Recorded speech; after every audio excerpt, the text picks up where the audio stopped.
Hello, thanks for tuning in to a very special Halloween episode of Call Kevin.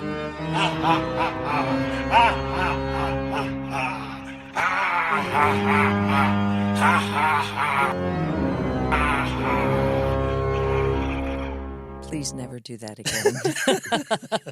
Roll the theme song. It's the Call Kevin podcast. It's the podcast of your dreams. It's the Call Kevin podcast. Don't ask him things. Podcast Kevin with Call Kevin. Here's Kevin and Lydia. Hey everybody, thanks for joining us once again for our Halloween Call Kevin episode. It's Halloween time. Very exciting. Kevin, you went all out on your costume. I did go all out. I'm actually a breadstick devil. Oh. See that? I mean, breadsticks are evil. They are. Evilly delicious. Ooh. Are you a Halloween fan? I am a Halloween fan. Yeah? Yes, I love it. I like dressing up. I love, coming up with a cool costume. You're wearing a cute little Day of the Dead themed I know. thing? Thank you. I love Day of the Dead, too. Had several years running where some friends of mine and I went. There's a huge Day of the Dead festival, Dias de la Muertos. In L.A.? Yeah, in L.A. at the Hollywood Forever Cemetery, and it's gorgeous. People build huge displays on top of family graves, and there's music and food. And I've never super done fun. that, but that sounds lovely. It's really lovely. It's Yeah. a very cool cultural thing to experience. Yeah. Well, hey, before we dive into our calls today, I want to tell you about my remaining shows for 2022. I'll be in Cincinnati, Columbus, Ohio, Albany, New York, Syracuse, New York, and my last show of the year is in Michigan City, Indiana. And we just announced, I'm so excited about this, I'm going to do a few shows in the UK in April of 2023. I'll be in London, Cambridge, Brighton, Oxford, and Salford. And those tickets go on sale. They're probably on sale now by the time this episode airs. Just go to my website, kevinjamesthornton.com, and all the details for my upcoming shows are there. That's amazing. You're going to be multi-continental. Yeah. I know. It's very I'm probably good. going to drink one of those. What was that powdered coffee? Sanka? No, it was fancier than that. Oh, that. Yeah. It was like International Cafe, but it's like powdered coffee. Yeah. I'm going to drink those. With a scone. Yes. Hey, let's take some calls. Let's take some calls. Hey, my name's Preston, and I'm from North Carolina. My question revolves around Halloween. Usually, people are doing some very wild things around this time of the year. So, I was just curious, what's the craziest thing you've ever done on Halloween? The craziest thing I've done on Halloween? For some reason, when I was in high school, we were goth before goth was even really a thing. We dyed our hair black. We had long bangs, and we would do photo shoots in the cemetery. Oh, really? Like going to I'm from a super small town where there was nothing to do. You could go to Denny's, or you could go to a cemetery and do a photo shoot where you sort of like, look sad, stare off into the distance, wipe your bangs away. Did you do it like in black and white film? Oh, yeah, of course, yeah.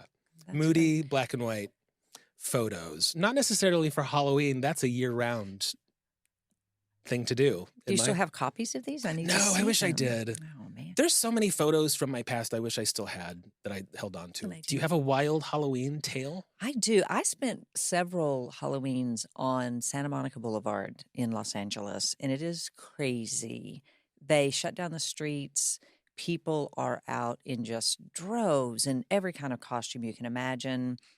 There's a group, they're just self-appointed, like nobody said they could do it, that sit in chairs and they have placards and they rate you as you go by. You're a 9 or you're a 10. Like your Halloween costume? Yeah, Oh. absolutely. And the Hollywood cheerleaders would be there, and it was a group of guys in drag. And I remember them fondly because they were fabulous, but they also had named themselves, their names were like Maybelline and Valvoline, like all of their names ended in lean. Yeah. So one year, my roommate and I, we both dressed up, got in the car, drove down there, parked, and we decided for some reason it would be a great idea to handcuff ourselves together. So we did. So we suddenly realized we're in a throng of people. Being handcuffed to another person Maybe a bad is idea on Santa Monica bad Boulevard. idea on Santa Yeah. Monica Boulevard. Well, where was the key? Oh. We didn't have the key. We actually got rescued off the street. A man, there were some people, he owned a restaurant and it was closed. They were sitting in the restaurant watching inside the restaurant and saw us struggling and came and like pulled us out of the crowd and took us into the restaurant to help us get our handcuffs off. Oh my goodness. And then we stayed and partied with them. It was great.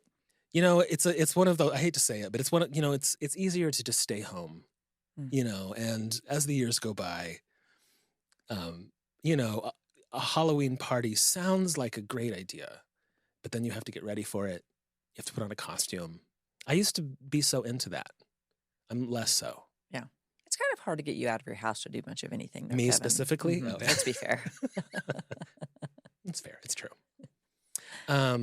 But are you going to do any? See, when is Halloween? It's on. It's on Monday. It's on Monday. See, I'm staying home. I don't know. Adult Halloween is Saturday. Oh, okay, sure. And my friend Robin and I are going to go see a local theater doing Young Frankenstein the musical. Oh, So we're going to go see a musical. Yeah. So that'll be adulty and fun. that sounds like a delight. I'm going to stay home and drink a box of wine. And hold your black cat. Yes, Yes. I have a cat, and he's sleek and black with big green eyes. He's kind of an asshole, and I love it. Should we take another call? think so. Let's do. Hello, this is Badger from Santa Cruz. Oh. I'd like to know what scary movie you saw as a kid that you were way too young to see and wish you had not seen. I remember my parents. I was super young, and they let me watch Psycho, Oh. the Alfred Hitchcock movie. And I remember they really built it up, and my mom was like, should we let him watch this? Keep in mind, my parents wouldn't let me watch the Kiss made-for-television movie that I wanted to watch so badly because it was Satanic, the rock band Kiss. But they let me watch Janet Leigh get stabbed to death in a shower. That was Wow. Janet Leigh, right? Was that actress? Yeah. So, of course, I remember then getting in the shower and thinking about someone coming in and stabbing me Yeah. at 10. Thankfully, no one came into my bathroom and stabbed me. Do you think your parents were trying to be like hip and cool? And I don't What was know. the motive? Well, especially, you know, in that era, that movie was kind of legendary, and maybe they thought it wasn't scary because it wasn't satanic, Mm. but someone gets stabbed to death, Yeah, there was stabbing. and then chocolate syrup goes down the drain. Yeah, that would be super scary. Yeah. I think I saw The Wizard of Oz too young. Had older brothers and sisters, and of course, this was in the day when you only got to see it once a year, right? We didn't Mhm. have a VHS or cable or streaming, so once a year it came out, and it was a big thing, and everybody watched it. It scared. Those monkeys are Huh. terrifying, and the Wicked Witch. And I remember we'd be watching up in the living room, and I would need to go to the back of the house for something, but I was like scared to walk to the back of the house by myself because you don't know. Sure. There could be flying monkeys. But yeah, I was terrified. I guess I hadn't thought that could be a scary movie, Yeah. parts of it. I was kind of terrified by everything as a child. I think I was raised to be scared of things somewhat. But there would also be, I remember there would be commercials for haunted houses, and those would completely freak me out. And I often had to stay home with my older brother and sister, and I would be super scared, and like they wouldn't care. I'd want to be near them, and they would be like, "Get away from me!" And I was really a tragic childhood. Now that I think You were the about it. youngest, right? Is that I was true? the youngest. Yes, for sure. I remember going on a camping trip with the Boy Scouts. I was also a Boy Scout. This was a long time ago, not recently. Excuse me. I'm sorry. Pause. I remember going on this trip when I was a Boy Scout, and I had just watched the movie The Shining, Ooh. which I still love that movie. I actually watched it recently. It's a really, really cool film, I think. But I watched it really young, and I wasn't super scared when I was watching it. I thought it was cool and weird, and like the blood coming out of the elevators and the ghosts of the twin girls. Like I wasn't specifically necessarily scared by it. But then on the camping trip with the Boy Scouts, we were all sitting around the fire. We were out in the woods somewhere, and it was maybe the first time I'd been out in the woods like that at night without my family, maybe. Mm. And I remember I could not stop thinking about Jack Nicholson with an axe. Like maybe he was running up behind me. He Wow. wasn't. Jack Nicholson was not actually in the woods that night. Nor was that even a part of the movie, What- except for the axe. No, yes, it was. It wasn't in the woods. Oh, well, no. In my imagination, I see. Okay. I was imagining that he was in the woods. Yeah. That would be scary. It was scary. Yeah, that's a good movie. A couple of Halloweens ago, a good friend of mine and I dressed up, Lisa Marie and I dressed up as the two twin girls, and our friend Robin went as Danny, the little boy. I remember seeing that picture. Their pictures are great. Yeah, I'll have that was a have good to share costume. that picture. That was we won scariest costume at a very big Halloween party. Oh my goodness. I should have worn that today. I had that dress. What? What? Well, That's okay. It's okay. It doesn't really work solo. You need, Yeah, that's you need true. two. Well, I have both the dresses, so you were going to wear the Oh. other one. That was my evil plan. Didn't think about it. I soon would enough. have if I could have fit into it, which probably I couldn't have because Yeah. Lisa Marie's tiny. Tiny. Yeah. But I would have loved watching you try. Now for some advertising. Hello, everybody. My name is Terrell, aka Minty Bongwater, and I am here to talk about my tea brand, Minty. I have 5 different kinds of tea that are hand blended with a lot of love and intention. I have a mango hibiscus tea, blueberry coconut, apple cinnamon, pina colada, and watermelon mint. All of these teas can be purchased at mintybongwater.com/tea. Once again, that's mintybongwater.com/tea. All right. Another call? Yes. Okay. Hey, Kevin. This is Allison from Brooklyn. I've been watching your TikTok backlog, and I've been wondering how you feel about.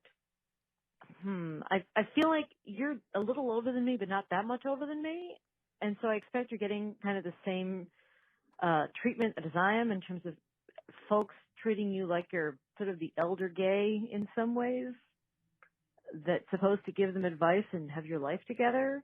I mean, I'm pretty recently out, so that makes my version of that way better, but I imagine you must get a lot of this. I assume your comments are probably full of a lot of this sort of thing. Like, I don't know. How do you feel about that? Like, is that going okay? Does it feel weird? Just curious.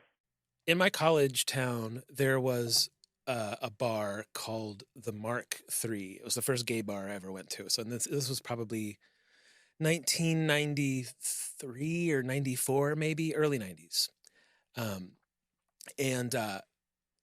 Side note, in my memory, it was like circus themed. It was like this really long corridor room with like clowns on the, I don't know, something like circus themed, I think, or maybe it was the carousel themed. Maybe it was that, not circus. But I remember walking into that gay bar for the first time. And at the time, I didn't realize this was anything to notice, but it was either a handful of college kids in their early 20s and then much older men, like in their 70s and above. And I think in that era, I just thought that's how it was. And it's not until looking back that I now know that age group of men in their like 30s, 40s, and 50s were kind of absent in that era because of AIDS, and it sort of wiped out a huge segment of gay men in that era. You didn't see a lot of gay men in their 40s and 50s, and then today you do, right? And so that's kind of I think about that sometimes, that like, I didn't exist in a past generation, and like young people who are thinking through their sexuality or their identity, you have an age group to learn from and hear from that I didn't, Was there anybody, I mean, any of the older people that were at the bar, did you ever reach out to talk to people? Did you have a mentor in any way? No. And and maybe I wish I did. It was a different time, like, I'm walking into this gay bar and that feels weird. I'm uncertain of who I am, and all I see are these like much older men, like, sort of in the corner at the bar with a cigarette. And it's just like, I'm so scared of everything, So no, I didn't really. It also seemed like, and I know this isn't true, but it just seemed like in 1994 on a state college campus, it didn't seem like there were a lot of gay people. I mean, there were some. I was in the musical theater department, so obviously there were. I mean, well, that's where we all were. Yeah. But today it seems like there's just a lot of young people who I mean, obviously are just feel a little safer to be honest about who they are, because we certainly didn't back in the day. I think that's a lot of it. I mean, I think that we grew up in a time, I certainly did, where, I mean, there was one person in my high school that we knew was gay. And you think about it later, and it's like, well, he wasn't the only one, Of course, but yeah. you just weren't open or out about it. And I think that young people are much freer to be open about their sexuality. And also, it's become an interesting thing to me. I mean, it's not just sort of about being gay anymore. It's, you've got non-binary and Yeah. pan, and there's so many different ways of people looking at sexuality, and people are allowed to do that. And I think that's an amazing thing that's happened. For sure. And, there are some people right now who are saying that we're encouraging all of this, the reason that there's so much more queer youth is because they're being talked into it or something. And I just want to put in my idea that that's not true. It's because people feel safer. Because I remember what it felt like in the 90s, in the early 90s. I remember feeling afraid. I told people I was straight a lot to protect myself in those days. I did not feel safe. The world didn't feel safe to be yourself. And now it does. It feels safer. That's why you have people being themselves, you know? So have you had a lot of people that have reached out to you on TikTok asking for advice? And what do you say? I mean, what would your advice be? I've not had anyone ask for advice, but I do get comments that are like, I love when you talk about your coming out, or like, figuring out who you were. It's helpful. It's really this. People need to see themselves. So just to hear someone talking about their story and how they overcame this or that is important. It's, and again, to keep throwing it back to my college days, but people were not out back then. This is before Ellen. It was before Will and Grace, right? And it's like, and maybe Rosie O'Donnell had just started her show, but like people weren't even super vocal about who they were in the way that they are today, and so I understand why some people might think, oh, we're like making kids turn gay. It's just, no, the world, it feels like a safer place sometimes. It definitely does not sometimes as well, but for sure. Well, and I think it's probably very helpful to see someone like yourself who is successful and living a good, healthy out life. I mean, that's got to be helpful to a generation coming up. In the same way, I'm sure for you, seeing Ellen being open and Rosie O'Donnell and suddenly beginning to see, gay characters on television or gay people being on television or movies.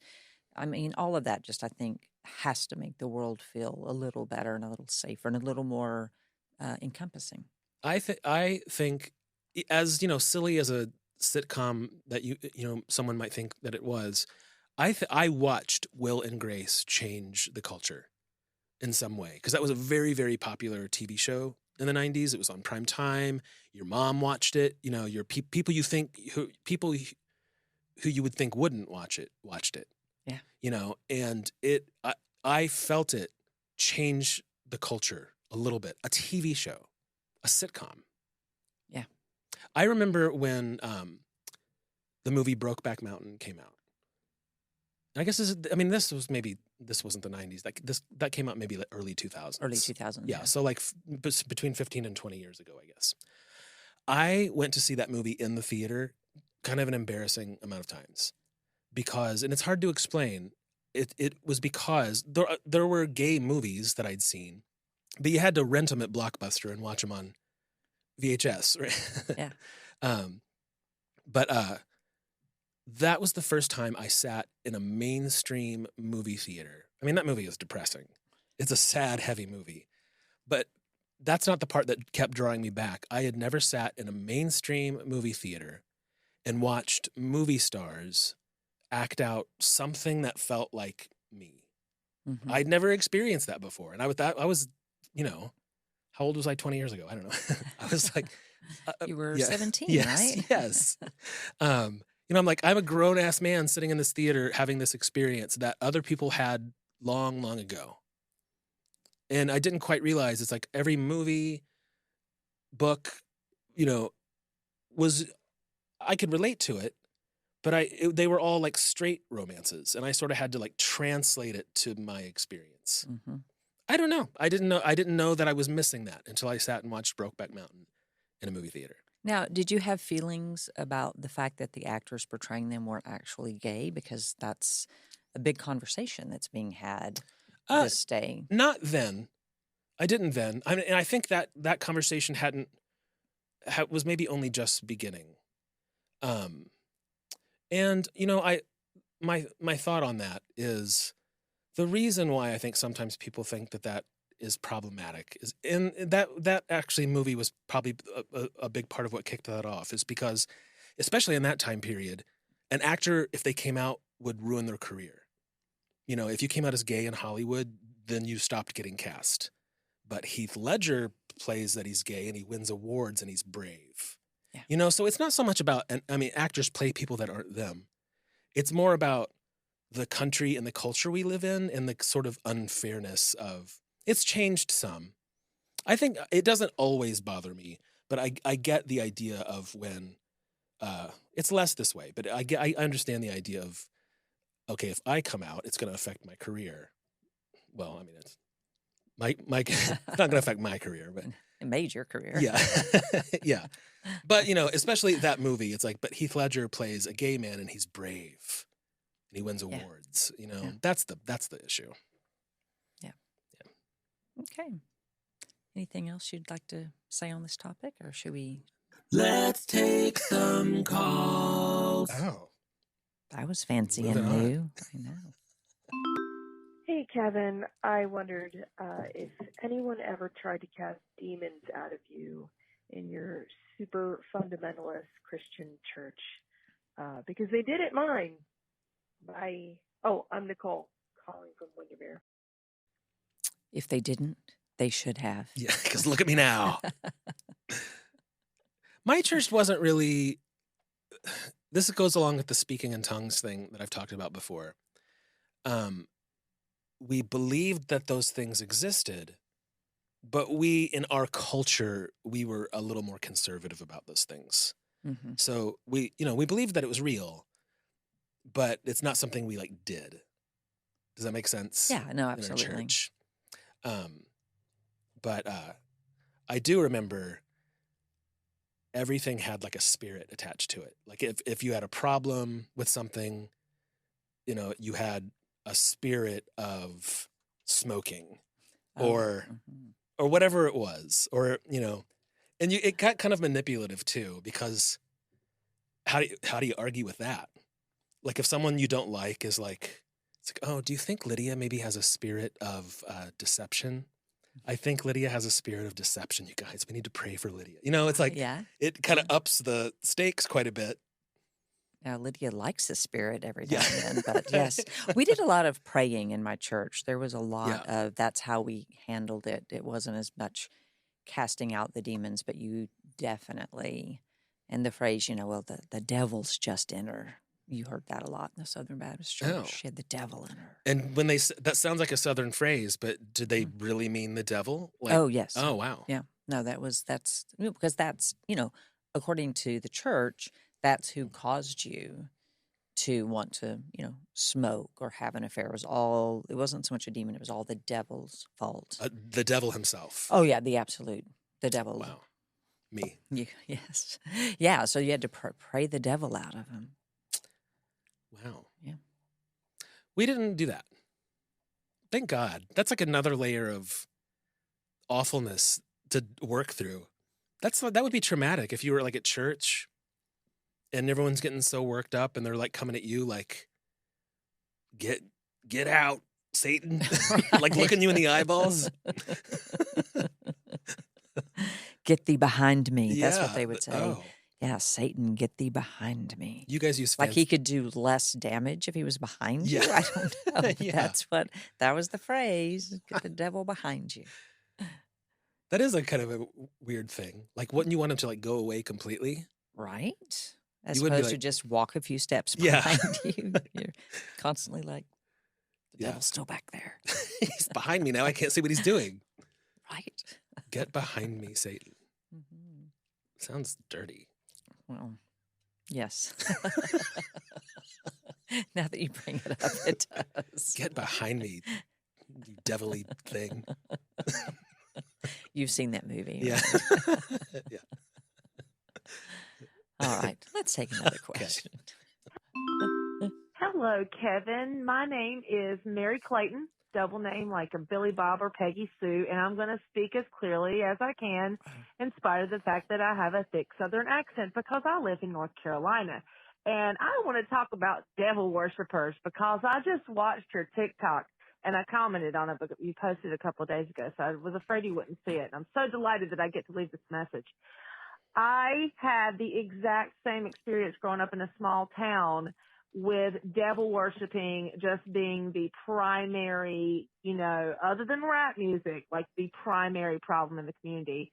And I distinctly remember a local news segment, like on the morning news before school, and it was like dramatic music, and it was like Satan worshiping on the rise, and it was like, the main thing that I remember was that they showed like a design of like an interior design sketch of what a devil worshiping neighbor's living room might look like, and it was basically like if they decorate in black and red, and it's very modern, and there's like a lot of urns.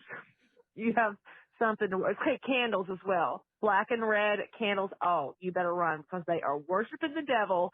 And our local devil worshipers in our town lived out in the country, and they had the gall to be rich and build like a big, beautiful, modern house with, a flat roof and all cubes and stuff, and had crazy, like, abstract modern art sculptures in the yard. And so that was like the satanic devil. And like, it was like a high school dare to just go up their driveway and, see if they were going to come out and eat you or whatever. But anyway, so I just wanted to hear more about your experiences with your local devil worshipers growing up. And I love you so much. Thank you. Bye-bye.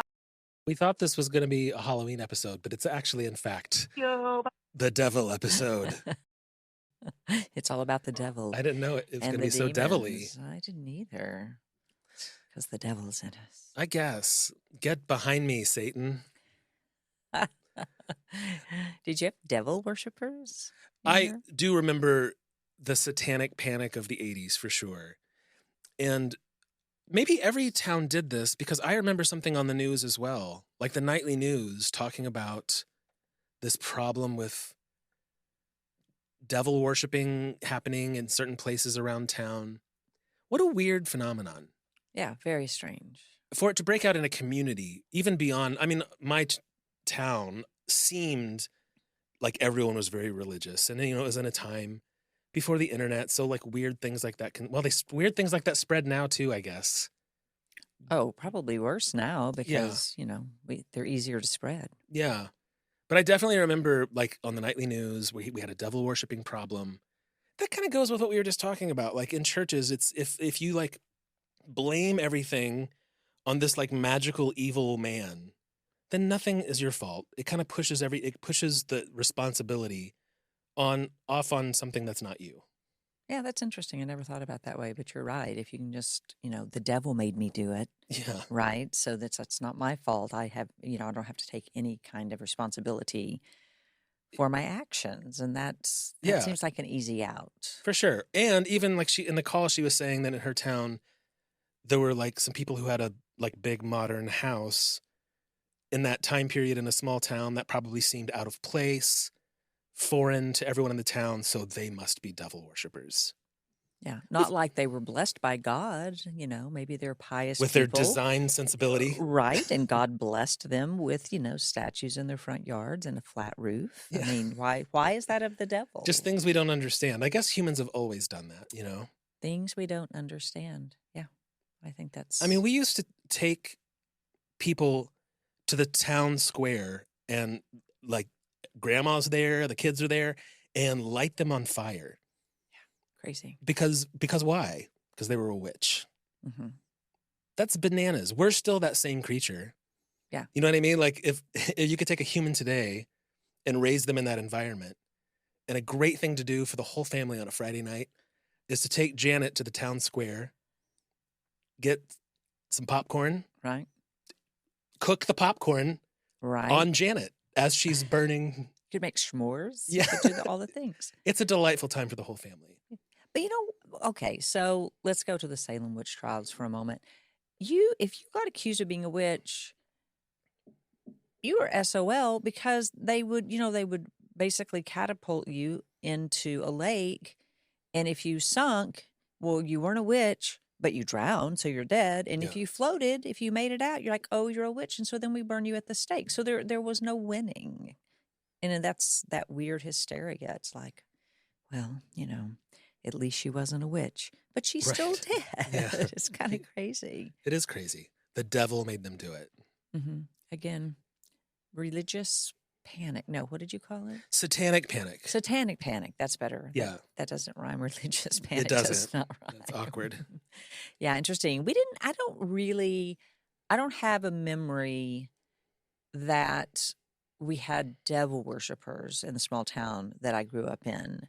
But certainly there were people, and now that I think about it, were people who were a little more wealthy who were thought of as, not godly and Mhm. not pious. And if you didn't go to church but yeah, I don't really remember any devil worshippers in our, Maybe it was a distinctly middle America thing. maybe. Yeah.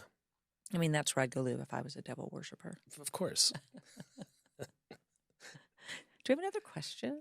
I think we might. Okay, let's find out. Hello, this is Kimber from Northern Indiana.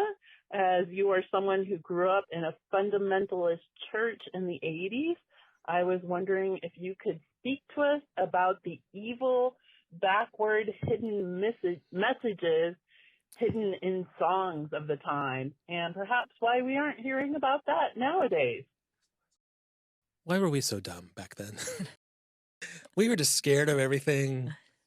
Right. Well, and it'd be hard to do now to put a hidden, because you had to play the record backwards to hear Yes, it, and yeah. we don't have records anymore. Right. So it'd be hard to hide a backwards Yeah. message in an MP4. Yeah. So You I could, think but- you could. I mean, you'd Yeah. have to talk the people into playing it backwards Right. as opposed to Just moving it backwards with your hand. right? That kind of feels evil to move a record backwards. Yeah, there was so many weird things. I mean, God, does that really happen today? Like there was a rumor in the Beatles that Paul was dead. Oh, Or do you remember that? Was it Paul was dead? And there were like all these hidden messages. There was like some picture on the front of Sergeant Pepper's or something, Yeah. right? That supposedly meant that he was dead. Yeah. And then, in the 80s, they really started to just go all in. Like those heavy metal bands in the 80s, like putting like pentagrams on their album covers, like Motley Crue would sing about the devil. Yeah. Well, and then Stevie Nicks, is a witch, and she Oh my shows God, everything's, she sews pentagrams into her of costume. course she does. Yeah. So, do you know what happens if you take a country and Western music album and you play it backwards? I don't. You get your truck back, you get your car back, you get your girlfriend back. Oh, it's like, it's magical country river. Magical. But when it's heavy metal, Hmm. you get the devil. Right, And in exactly. country music, it reverses all of the country lyrics. Mhm. That's just lovely. Exactly. You guys, I know. Have we done it? Have we I wrapped up? I think we our- did our Halloween episode. Yeah, It was very devilly. it was. I didn't very even pick the devilly. devil. It's just I ran into the store, and this was the only costume they had. And I hate to tell you this, but I think it was actually meant for a bulldog. I think it's maybe. Oh. I think it may be a dog's costume. I don't Oh, know. what's Although this? it would be hard for him to Yeah. grasp that without his opposable thumb. So maybe not. Yeah. Well, anyway, you guys, thanks for hanging out with us. Happy Halloween. Happy Halloween. And go to my website, kevinjamesthornton.com for my merch store, tour dates coming up. You can Oh, call and- the Call Kevin hotline, 323-364-0881.